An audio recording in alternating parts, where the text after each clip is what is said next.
Yo, what's up guys? Ayan, Mr. J nagbabalik. Ayan guys. Ngayon guys, dahil nga Valentine's Day, di tayo pa uhuhuli dyan guys. Palagay ko nakadroga yan. Gago! Sakto dumating na yung ating order pa kay Mrs. So surprise natin siya. Titignan natin yung reaction niya. Siyempre titignan naman natin guys. Baka iba yung dumating. Anong magalit. Okay na guys. Tigas niya. Ay, ito pala. Binuksan ko pa ito pala. Oh.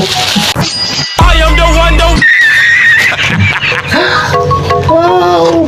Sa tingin nyo guys, nakita nyo ba guys? Itong regalo natin ay churro!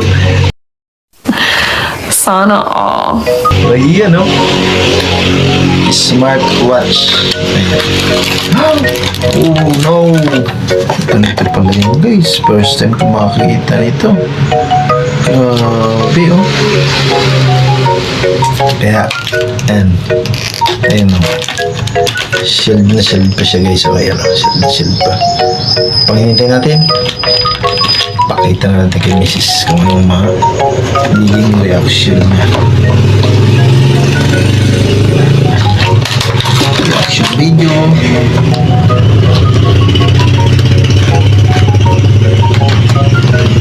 Kaya guys, ano pang hinihintay nyo?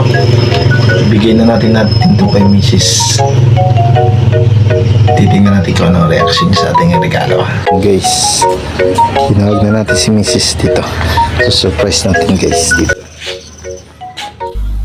At ayan na nga si Mrs. guys, talaga namang napa-slow motion pa. Ayan.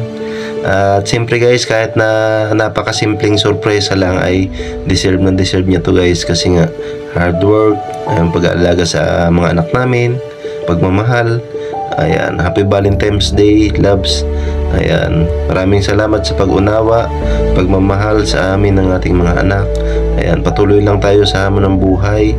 Malalampasan din natin lahat ng ating mga problema at matutupad din natin ang ating mga pangarap sa buhay. Ayan, mahal na mahal kita hanggang dulo. Ayan, happy Valentine's Day, I love you. Kaya naman guys, yung mga girlfriend at misis nyo dyan ay bigyan nyo na ng bulaklak o regalo ngayong Valentine's. Ayan, hanggang dito na lang guys.